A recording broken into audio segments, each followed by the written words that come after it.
I'd like to welcome everyone to our first Transition to Adulthood webinar series. We've been working very hard to get these ready for you, and we're delighted to have you here. This is a training designed for parents, legal guardians, and caregivers of transition-aged youth with special healthcare needs. We are also happy to have agency and school staff join this family training. So welcome. As we proceed through the webinar, we would like you to use the question box if you have questions, and at the end, I'll gather those questions and share them with our presenters. If you do have technical difficulties, you can use the chat button to register those with the producers. Again, use the question box for any questions that you have. And I'd like to just give a nod to our sponsors. Child Health Specialty Clinics and Iowa Regional Autism Assistance Program are both part of the University of Iowa Stead Family Children's Hospital. Another sponsor is Iowa Developmental Disabilities Council, or we call it the DD Council, and Iowa's University Center for Excellence in Developmental Disabilities, or the UCED, located at CDD. So I'm eager now to introduce you to our speakers. Our topic today is life after high school, leaving home, living, learning, and working, and part one. And as I introduce these three speakers, you will notice how much experience these folks have. Mary Jackson is the Transition Resource Manager for Iowa Vocational Rehabilitation Services. She has been working for Voc Rehab for over 15 years and began as a Voc Rehab counselor in Waterloo. She obtained her master's degree in rehabilitation counseling from the University of Iowa in 2005. Sue-Ann Morrow is the employment services specialist for Iowa's Money Follows the Person initiative. She works with individuals with disabilities and agencies that provide services to assure quality service delivery. Sue-Ann has over 25 years of experience in the field of rehabilitation, including providing training and technical assistance to community-based agencies. And finally, Kirsten Vardam Lane has worked with students and families in Iowa for more than 35 years. Her passion is transition planning, and she has worked in classroom settings, in the community, and in businesses in the transition planning process with students. She has worked with family educator partnership programs to develop training and information resources to help families with navigating the transition maze. Additionally, she has worked closely with teachers as they have strived to improve their work in the field of transition planning. Currently, Kirsten works as the Secondary Transition Program Facilitator at the Iowa Department of Education. Welcome, Mary, Kirsten, and Sue-Ann. We are happy to have you here. Well, thank you, Diane. Can you hear me? We can. Okay, great. Thank you. Thank you, Diane. We're happy to be here. And I know some of us are almost kind of go to meeting out, but it's certainly nice that we have this technology, that we can do this, that it allows us to do this, that we can still share information and learn from each other. So we're happy to be here. But I also have to tell you, I was beginning to feel old there for a little bit. But so I'm still glad to be here though. So, okay, next slide. Well, it's not there. Whoops. There you go. There we go. To get started and to help us understand kind of where you are in the transition process for your son or daughter, we thought we'd ask you a question or two. We're hoping. If we could have the poll question, okay. This one talks about your student's educational setting, and select one. Is it primarily general ed? Is it general ed, special ed? Is it primarily special ed, or is it a special school setting, or you're not a parent? So if you take just a second and fill that out, if you would, we'll give you half a minute. Not that we're rushing you.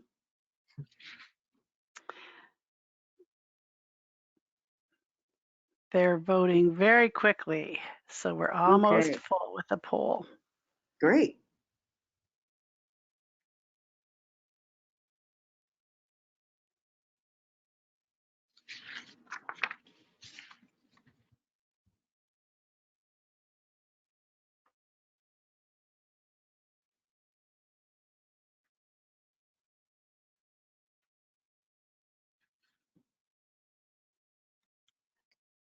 Okay, 80% of them voted, so we'll just give you a few more seconds here and then we'll show the results. I feel like we need a drum roll. I know.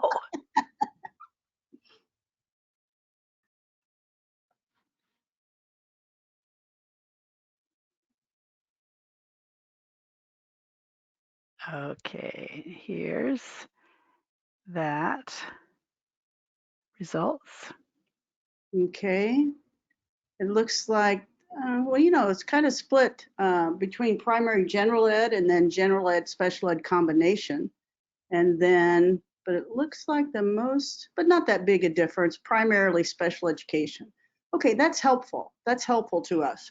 And a few people in a special school setting. Okay, that's great. And welcome the people from agencies who aren't parents. That's good too.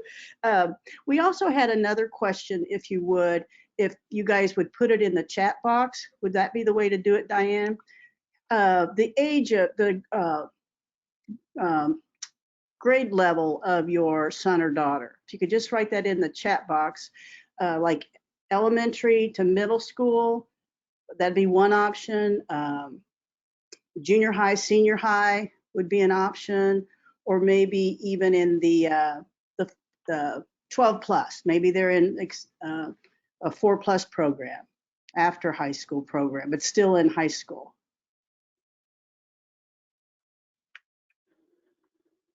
I can't tell if anybody's writing.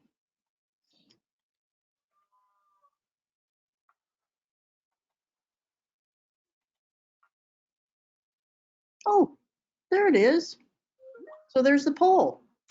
It is, but it's already taken. Oh, So okay. these are just the categories. Yeah. Oh, thanks. Yeah.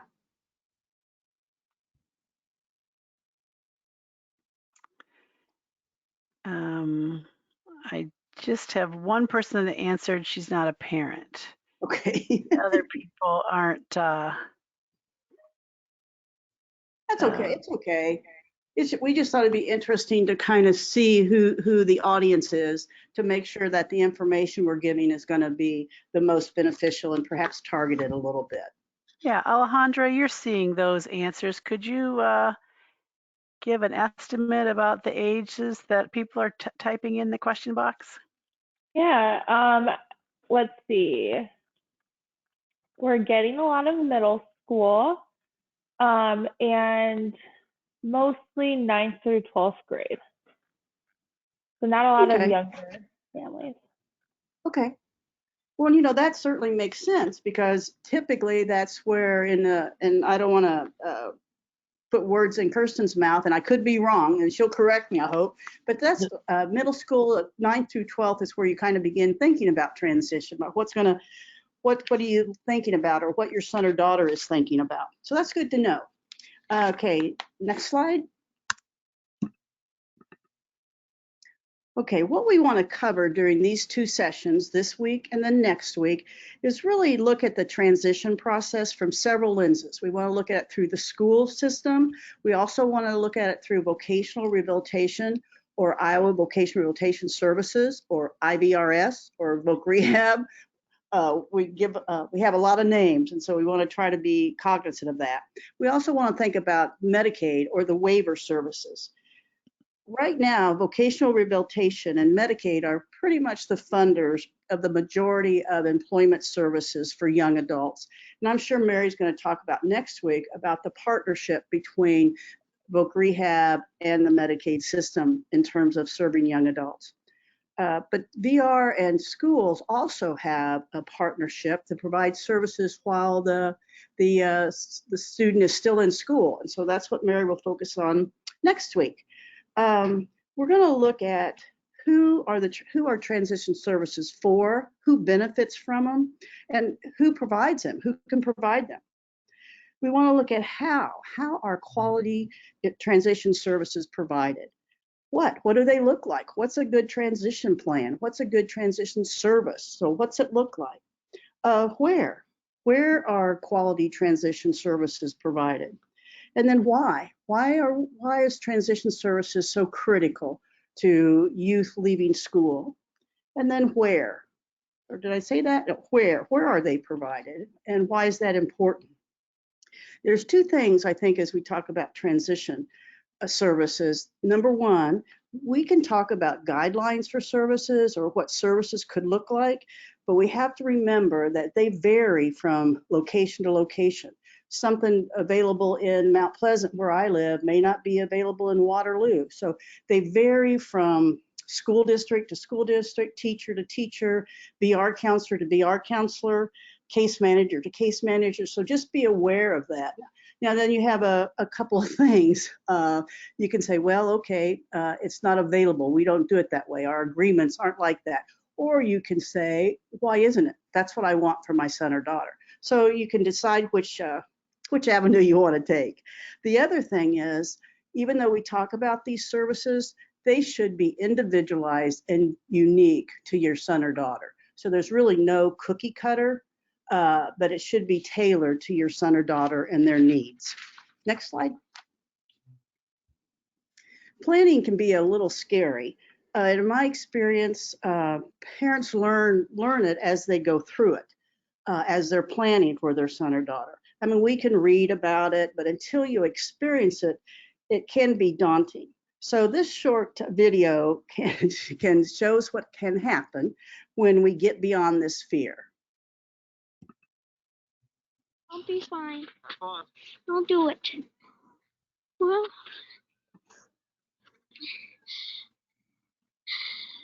here goes something, I guess.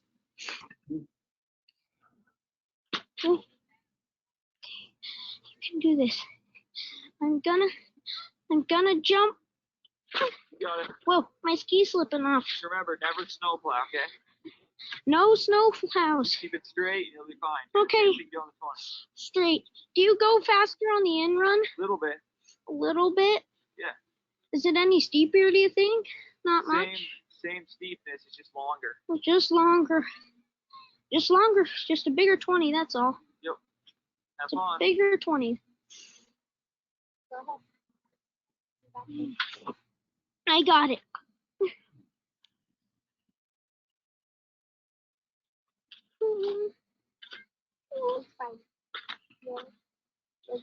Okay. Here. I go.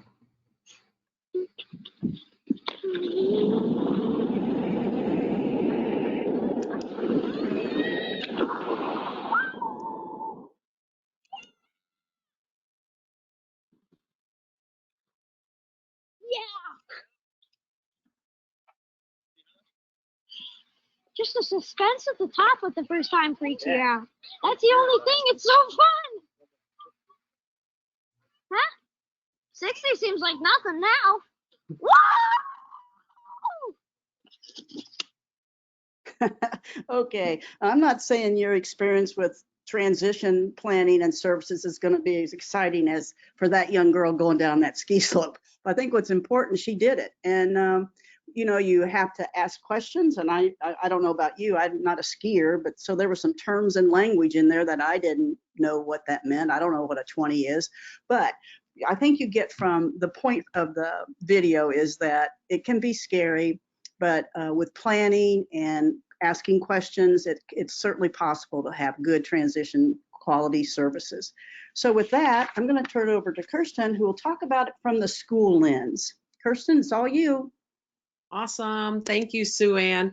You know, Sue Yeah. Ann, I love that video because you're right. It's very different from transition planning for life after high school, but it really does speak to the why and really helps us to think about the fact that the more information we have, the more knowledge we have, the more experience and opportunities we have, we can make a better outcome. And I think that's what this presentation is really all about.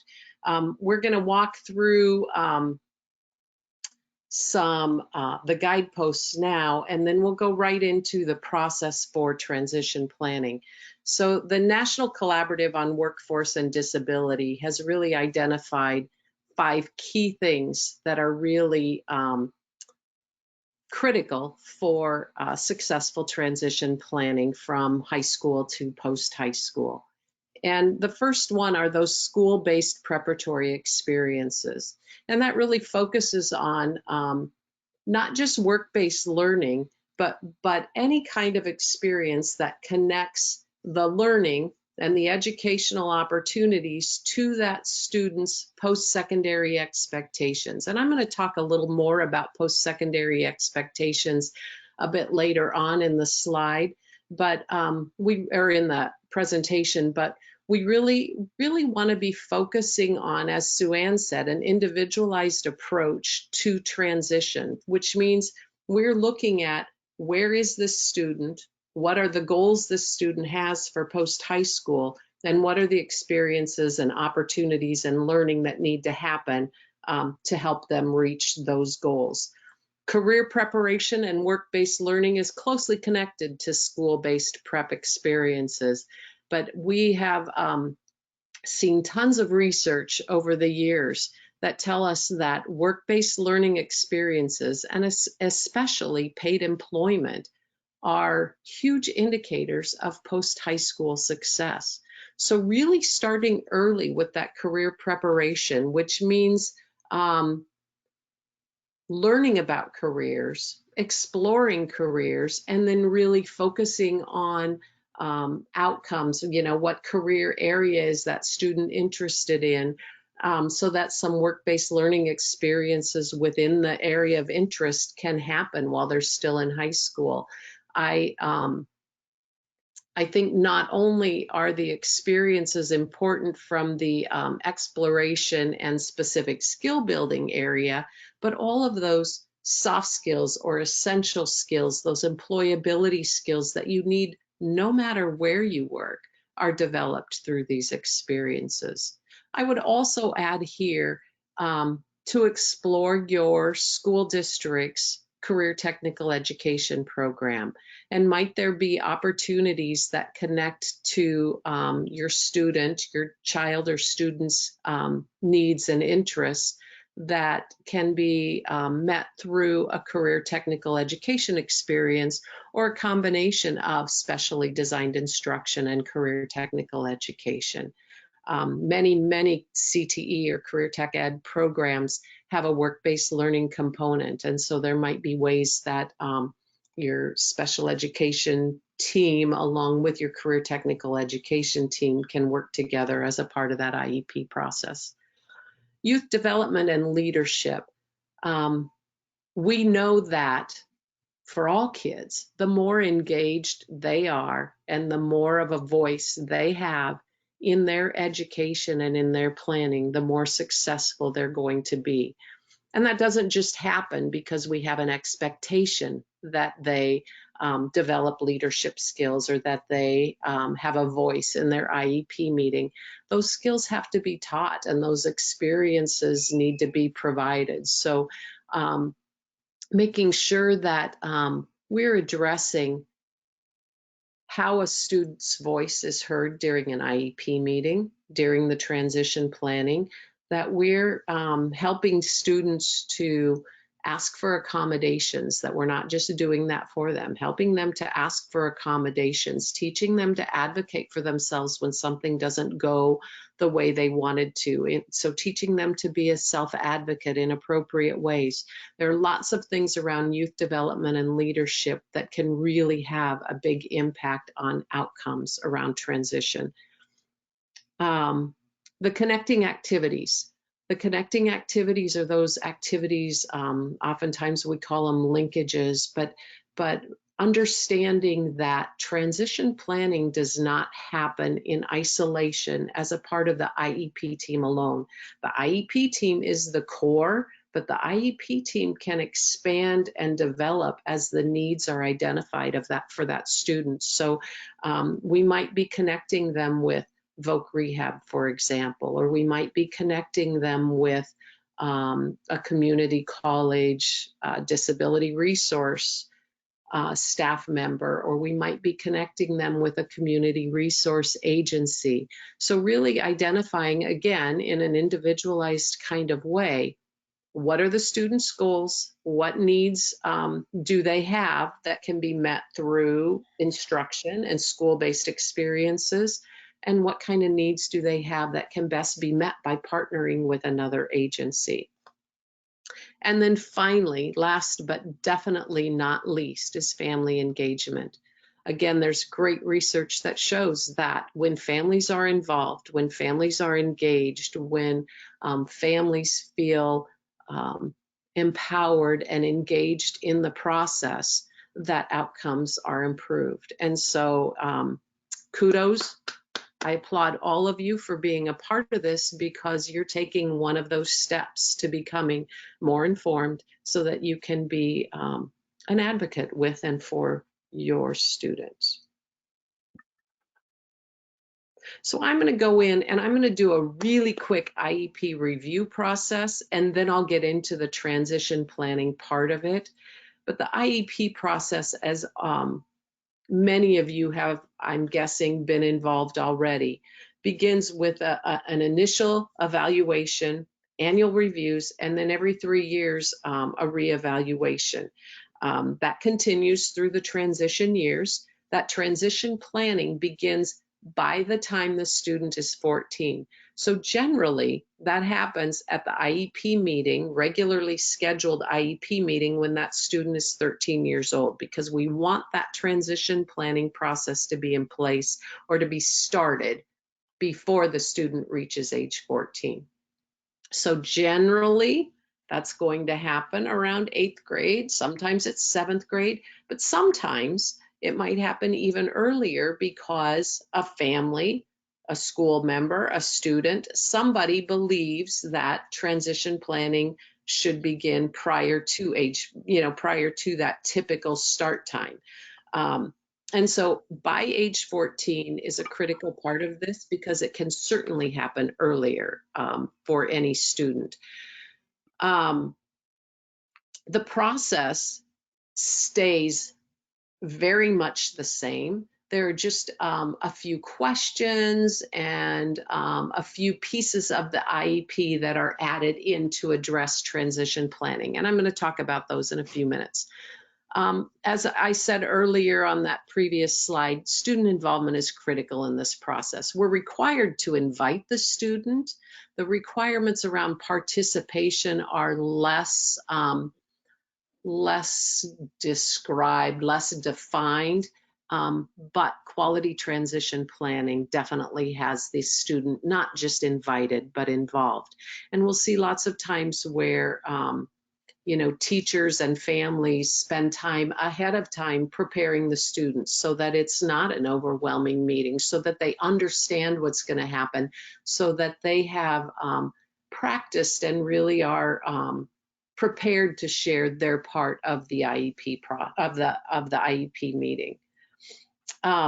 If we are going to be inviting partners from outside of the school system, we do have to have parent permission. So if it's determined that Voc Rehab should be a part of the IEP meeting, they won't just show up at the meeting. You'll have, as a family member, we'll have the opportunity to provide permission for that. And certainly if you as family members know of folks that you want to have involved because they're already involved with your family, or you want to learn more about what they're doing, by all means, please share that with the IEP team. So within the transition planning part of the IEP, the changes that occur once this is engaged by age 14, remember, but can be earlier, we begin to address living, learning, and working. And so when we're doing that with a middle school student, it's going to look a lot different than it does with a high school student in 9th or 10th grade, and even more different as we get to 12th grade or 4+ programming. It'll get a lot more specific, a lot more focused, a lot more task-oriented rather than exploration-oriented as the student gets older. So the groundwork that we're laying when they're in elementary school around living and learning and working helps to build to that specificity that should happen as they get older. But how it all starts is with the post-secondary expectations. So you may, as a middle school parent, find that you'll get a survey where teachers are maybe asking, where do you see your child living, learning, and working after they're out of high school? What are the goals? And in Iowa, we call them post-secondary expectations, but they're really post-school outcomes or goals for after high school. But we're really looking at what are the environments in living? Do we expect that this student will live in a dorm room? Will continue to live at home? Will this child live in an apartment with a little bit of support? Will they live in a supported living kind of situation where they have 24-hour kinds of supports? So really kind of projecting beyond high school for where we see them living and what kinds of supports they might need. Same thing with learning. Do we expect that they might go on to some kind of formal education in a 2 or 4 year kind of setting? Or do we expect that they're ongoing learning, because we expect that all students will be learning ongoing just as we all are? Will those post-secondary environments in learning be more informal? Will it have to do with on-the-job kind of training? Will it be adult basic education kinds of courses? What kinds of things are going to be a part of that ongoing learning? And then working. We start for all students with looking at working as an outcome, whether that working is full-time or part-time, whether that working will involve working with supports or working independently. Our goal of working is a goal that we hold for all students. And so that's kind of where we start is, are we going to be looking at part-time, full-time, with supports, without supports? And then we get into that interest part.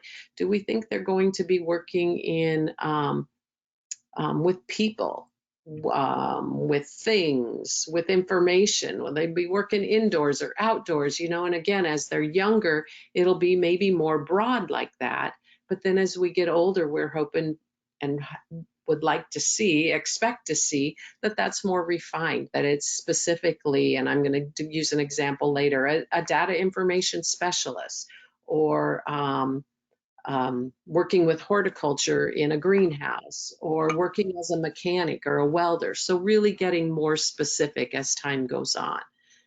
But those post-secondary expectations should really drive the rest of the IEP. And we'll talk about how that looks, but it also should drive the assessment needs, and the assessment should drive the post-secondary expectations. So there's a back and forth that happens there. We start with those post-secondary expectations, but then as we do assessment to help us refine those, we might determine that the expectation is going to change, or as the post-secondary expectation changes, we might decide that there's more assessment that needs to be done. So there's a lot of ongoing back and forth between those expectations and the solid assessment around transition. So when we're looking at transition planning, there are 6 critical areas that are really important, and that the federal government requires be a part of transition planning, and actually we're required to report on how well we do with these 6 critical areas. That first one is strengths, preference, and interests. So we're really looking at, for all students, that we have a focus on what are their strengths and preferences and interests that will help us to drive those post-secondary expectations. When I was talking about assessment and how it goes back and forth, that's part of it. The assessment also can connect with specific employability skills. It can connect with specific academic skills that might drive their goals to go on to post-high school learning or working environments. So what are the skills they're going to need, and how we need to be assessing for, do they have what they need, and if they don't, what's our plan for that? So we develop those expectations of living, learning, and working, and develop a course of study. What are they going to need? What kinds of courses will they need to help prepare them for those post-secondary expectations?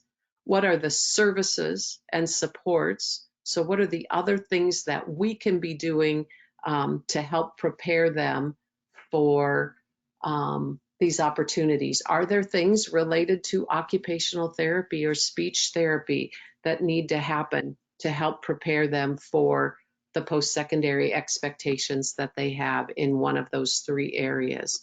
And then linkages. I talked briefly about that earlier, but who are the other partners, whether they be natural supports, community supports, agencies in the community, learning institutions, who are the other supports that we can help link that student and family to, that are going to work with the IEP team to help them reach those post-secondary expectations in living, learning, and working. I'm going to stop right there for a minute and just see if there are any questions that have come up about that process broadly.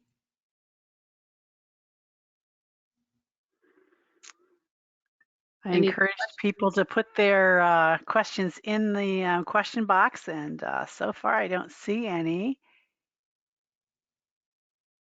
Kirsten, it looks like you just did that good of a job. or it's just so overwhelming. And you know, I have to think back to that girl on the ski jump, and it is overwhelming. What she did was overwhelming in a split minute, and then it was done. And this is overwhelming over several years. And when you first get started, you know, it is kind of like that jump off the ski jump. You just got to jump in and start learning. And again, I applaud you for being here, because that's one of those first steps. People may think of questions along the way too. At any time, you're welcome to write in a question. Perfect. Okay, so I talked a lot there about the process and what it looks like conceptually, kind of really broadly and without a lot of detail. And so I decided to share a little kind of in a nutshell, a picture of what this might look like in practice. And so you'll see that over here along this column on the left, are the post-secondary expectations. I just gathered random post-secondary expectations and then tried to give you a look at, this is not a form that's used broadly or it's really just a way of thinking. It helps to kind of operationalize or put into practice the conversation or the information that I just shared with you. So a post-secondary expectation for living, for learning, and for working are right here. And then we talk about what skills would this young woman... Le puse la pregunta escrita, Marcela. Lo que está viendo en la pantalla es... Oh, sorry guys, sorry. It's okay, it's all right. Kirsten, could we pause a little bit? Something's up with my instruction box. I mean, my question box, because apparently there are questions that aren't showing for me. So Alejandra, would you read the questions that are there? Yeah, there are a few questions. I'll pick out one or two. Let's see. One question from a participant says, who holds schools accountable for IEPs and transition services? So there's actually several levels to that. You know, the schools are responsible, special education teachers or whoever the IEP facilitator, you know, at the district level is responsible for that. For transition planning, that's a part, it's a legally required part of the IEP process. At the next level, AEAs, we have so darn many acronyms. The AEAs, or Area Education Agencies, there are 9 of them in the state of Iowa, and they are they work in partnership with the Department of Education as a regulatory agent for overseeing IEPs, which transition planning is a part of. Obviously, if there are concerns that aren't resolved at that intermediate level with the AEAs, it may go to the state level. And then this is a federally required part of IEP, the IEP process for students that are 16 and older. In Iowa, we chose to start at age 14, but federally mandated at 16 and older. So there is a federal oversight too, but it is legally required, and there's oversight at several levels. All right. And then we'll do one more question. Oh, there's a lot of them.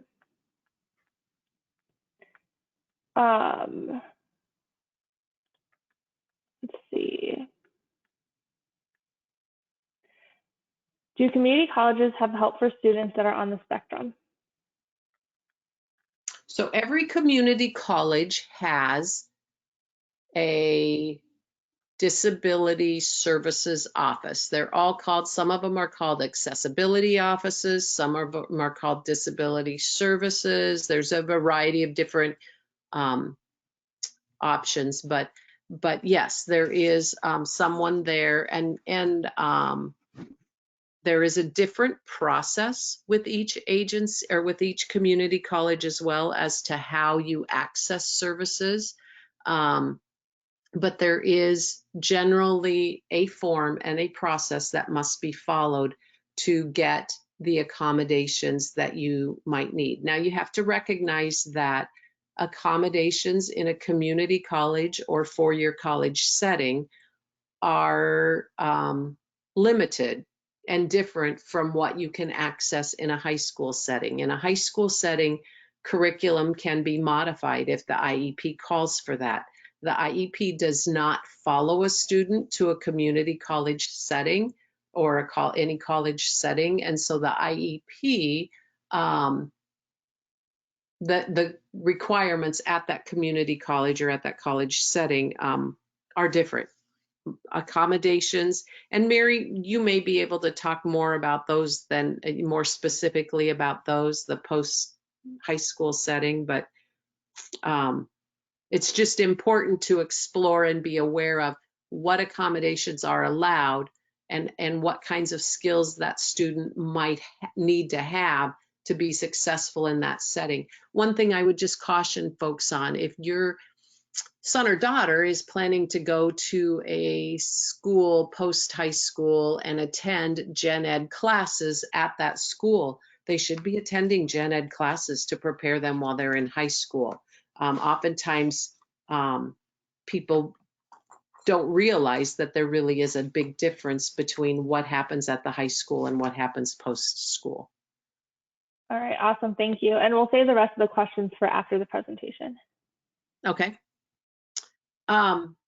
So this chart that I created just kind of gives you a framework for thinking about transition planning, because what you do is you focus on this post-secondary expectation in living, learning, and working, which changes year to year to year based on new assessment, new experiences, new information. And then you identify what skills are needed to be successful in this setting. And this is not an exhaustive list. This chart is just to show you kind of an idea of how to think about it. And what skills does your student or your child already have? And so you look at these two boxes. She's already got all of these skills. The one thing that's missing is financial literacy. She's not competent in financial literacy yet. So we need some instruction. We need to focus on helping her to be more financially independent or more financially competent. But we're anticipating that she might need some ongoing supports with that, that's not something that she's going to master. And so maybe we're going to refer her to a community agency for ongoing supports. Now, this is going to involve, and your IEP team and partners will help with this, but a referral to HCBS services or waiver services, because you've got to have a funding source for that community agency partnership or for the services that they would provide. So then we go to learning and we look at what is that student going to need if they're going to a community college. They need to be self-directed. They need to have the academic skills to be successful in the program, the social skills, and self-advocacy skills. Well, she's got all of those except self-advocacy. So let's provide some instruction. Let's make sure we're working on self-advocacy. We want to fill that gap, the gap between this box and this box. So let's provide some self-advocacy instruction. And then we're going to look at her working skills. She's got employability skills, but not the technical or the job-seeking skills. So let's get her the technical skills through the community college program, and job-seeking skills she needs instruction in. So we're going to connect her with a disability services coordinator. We're going to connect her with a VR counselor. So again, this is not intended to cover every possible need that this student might have had and every possible skill that they might have needed, but simply to give you an idea of how this process might look and how it might happen for in your situation. Questions about that? So, Alejandra, we had talked about providing an example and then giving people some time to kind of start to think about that and then come back with questions. But I think if there are questions in the chat, we want to make sure that we have time to answer those as well too. Okay. Diane, do you want me to move forward with asking the questions? Sure. Okay. So we have a question that says, my son is 13, turning 14, and shows interest in further schooling. How can I let school know this to start talking about transition planning? Great question. So as your son is 13, at that next IEP meeting, it will involve transition planning. And so within the IEP format, what will change is there will be, it's called page B, but it'll be a section of the IEP that begins with talking about the strengths, interests, and preferences, like we discussed earlier, but then goes into post-secondary expectations. So if his post-secondary expectation for learning is going on to some kind of further education, you identify that now, and then you make sure that that course of study is built to help prepare him for whatever that learning environment is going to be. And that he has self-determination instruction, so he learns to be a self-advocating young man who can ask for his accommodations, because that's what he'll have to do at a community college setting. He can ask for his accommodations, and he can advocate for himself if he's not getting what he needs, those kinds of things. So you really start to identify right away at that first transition IEP meeting where we think that student will be, and then begin building their program, their instruction, their specially designed instruction, as well as their course of study for gen ed classes around those expectations. This is Sue Ann, and Kirsten, don't you think that chart that you showed, that process would just be ideal for something like this? To, you know, Absolutely. Here's my son, here's where he wants, let's see what it's going to take, and then, okay, here's where he's at, what are we going to do? I just love your chart. It just lays it out simple. Well, I don't want to say simply, but for me, I'm a really concrete person. And so I Right. can see this is what I've got to do. This is what I have to make sure that my son or daughter gets. And so I just really think this is a great planning tool for people. Right. So like This, you said, it can be overwhelming. everything that's in this chart is a part of the IEP process, but I, like you, am really concrete and kind of sequential, and this really helps not only to as a tool to see it, but just to really kind of frame the process, you know, to as a tool to define things, but also to just frame the process to understand, okay, this is where we start, is over here with these expectations, and we got to figure out what do they need to get there, where are they at, and how are we going to fill that gap. So yeah, I agree with you. I think it's a good tool to use. Exactly. Exactly. One of the, and we will be sharing these slides in a PDF after the, to all the registrants. One of the folks in the question box said, is there someone I can contact directly about my child? And Child Health Specialty Clinics offers family navigators that are free to anyone who has a child or youth with special health care need. We are peers, having been parents ourselves, and I will provide that information at the end. Family navigators are a good way to start getting your questions asked and point to the people in the system that can help. Another question I see is, can you speak more to initiating services by 14? I was told by our district they don't have to provide those services until 16. My daughter is 14 and would like to start now. So there, I want to make sure that I'm speaking correctly here. There are not any mandated services by 14 or by 16 that, you know, like you, it's not mandated that you have to have work-based learning at age 14 or even at age 16.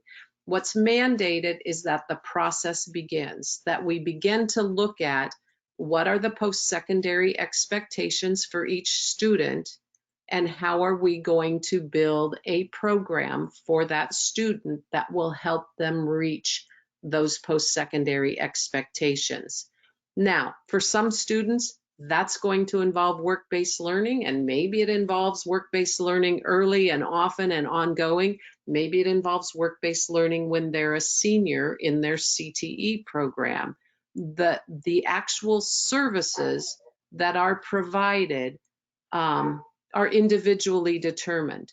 What's mandated is that we begin to address this. Now, if there are questions about, you know, what is being provided or not being provided, I would encourage you to talk with your AEA folks if your district is not giving you an answer that feels right, or a family navigator, as Diane just mentioned. You also have Ask Resource or the Family Educator Partnership. I don't know if that information is being shared, Diane. There are lots of advocates that can help work through this process with you, but I want to be careful to make sure you understand that there's not any one thing that is any service that's required. The services are individually determined, but we need to be addressing the process. I don't know if that answers the question out there. It's hard when I can't see you to tell. That person just mentioned, she said that the planning did not have to start until 14. And yes, there we will share Family and Educator Partnership information. Oh, Rhonda says she was told that the planning did not have to start until age 16.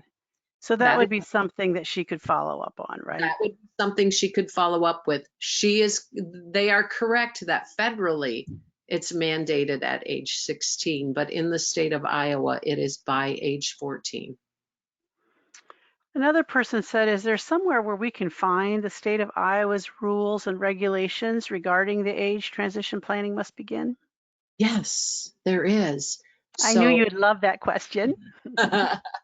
We have a brand new guide around IEP, everything IEP. It's at Iowa IDEA information.org. And actually, I am just going to share it with, oh wait, I don't want to do that because I want to come back to the presentation to share our contact information.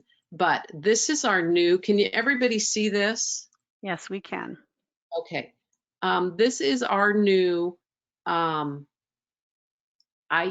information page that is open to family members, community members, all local school staff, AEA staff, state staff, everybody. It is a public site, so everybody is getting the same information at the same time. There is a Google language option down here, so we can put the whole thing in Spanish if that is your preferred language. I don't know how many languages are here, but there are many, many, many. Now I've got to get back to English, and I think my thing is in the way. But there is a ton of information about IEPs. And if you go to special education 3 to 21, there are explore IEPs, and then specific age-related IEP requirements. Or you can just put secondary transition in the search box. But if you go here, learn about secondary transition, it tells you all of that information. And everything that I just talked about, except for the chart, is right in here and talks specifically about what needs to happen around secondary transition. Kirsten, I think a number of the questions are focused on what's going to happen in part 2 next week. So could the three of you talk about what your plans are to talk about next week as well? Sure. I'm going to let Mary and Sue Ann, because they'll have the bulk of that, share a little bit more, but we'll get more into that linkages part of things. Sure. We're going to go into more depth on some resources available at the post-secondary level, but also in terms of Iowa Vocational Rehabilitation Services. We're going to talk about some of the changes that have happened to our system and how to get connected. I know there's been some questions on post-secondary setting, and so some of those questions will actually be addressed in part 2, where we talk about some post-secondary training opportunities that are available when you are working through VR. Sue Ann, I don't know if you want to talk a little bit about what you're covering as well. Well, sure. What I want to talk about is really Medicaid, or the waivers that, and there's 7 of them, and they can be confusing. So I hope to provide a little clarity on that. But just so that parents and people know that if a person needs like home and community-based services, maybe they need supported living, that there are funding agencies out, or there are funding programs for that. So we'll talk about the Medicaid, the waiver side. And then also, just real briefly, workforce development does have some youth programs. And Mary, I don't know if you're going to talk about that, but I'm trying to get more information, because that might be an agency that could help some people. And so it's a resource that might be out there. It's not all over the state of Iowa, but they do have some youth programs that might be helpful. So I think the way Kirsten said it, next week really focuses on the linkages, IVRS, in school as well as, out of school for young adults, and then the waiver services. Because as I said, for young adults, really, especially up to the age of 24, but even past that for young people, VR and Medicaid waivers do fund the bulk of employment services. So it's really about next week will be those linkages and how to access them, as well as what they could mean or what they could do. I think that covers it. Yes, thank you so much. Some of the questions I saw really belong in that next week, and I understand why. So that's just a teaser to come back next week to get more of your questions answered. I did Hey, want to read. Yeah, go Diane, ahead. would we have access to those questions? I mean, is there some way to, Yes, I took a take screenshot photos? of them, and so Oh, I will share them with the three of you, and hopefully we can answer those offline for folks. So yeah, or we just want to make sure that our content next week covers those, yes, because if one person has that okay, question, probably somebody else does too. So we could target part right. of the presentations. Thank you. And I just to wrap up the question period, I just want to read this one from Karen. She said, my 18-year-old daughter is in Strive at DMAC. They say they don't work with autism spectrum and narcolepsy with cataplexy. However, my daughter was accepted and they offer her a tutor. So far, it's working well. We are going with one course per semester, and she is also working part-time at Quickstar, living at home. Wow, that's That's wonderful. very, yeah, it's very encouraging. Okay, I am going to show my screen again and just highlight the next week. Um, Before I do that, I want to thank our three speakers for this week, even though they're coming back. This transition period can feel for families just like that big mountain to ski up. And I want to thank all three of you for helping us to see the paths to ski down through this process. So next week we do have Mary, Kirsten, and Sue Ann back again to talk about part 2, as we just mentioned. October 23 and 30, we will be speaking about how to apply for Social Security and how to do estate planning for your child with disabilities. Many of us ask, well, what will happen to my child when I'm no longer living? And so that's what Frank will talk about. Derek Willis will talk with us about how we promote among our youth their own self-advocacy, their strength to go out and advocate for themselves. It's called self-determination. Jennifer Donovan will be speaking with some options for taking care of your children, shared decision making. Guardianship is one of those options. And then we'll have a delightful panel of parents and youth who've been through transition to talk with us firsthand and give us their advice about how they've made it to this point. So we're looking forward to the series continuing. Thank you for all of you who joined today. Thank you for your patience as we got used to this platform and got everybody on and seeing your questions. And we really look forward to seeing you next time. And yes, we will be sending out the slides for this presentation to all the registrants, as well as a link to the recording. So if you'd like to hear it again and think about some of the things that maybe went by you too fast, that will be available as well. Any last comments or teasers from our speakers? Well, this is Sue Ann. I just want to say thank you for hosting this and, allowing us to share some information and learn from each other, as well as learn from those questions. So I know I always appreciate opportunities like this. So thank you for putting it together. You're welcome. There will be an automatic evaluation link coming to you through your registration email, and we really do appreciate your help and feedback in growing our trainings. And finally, there is my name and also Rochelle Swanson Holmes, another planner. And if you can grab that email and let us know if you would like to have a family navigator to talk with about getting connected in transition. Family navigators can help with resources, and they also offer support, peer support, as ones who've been where you are.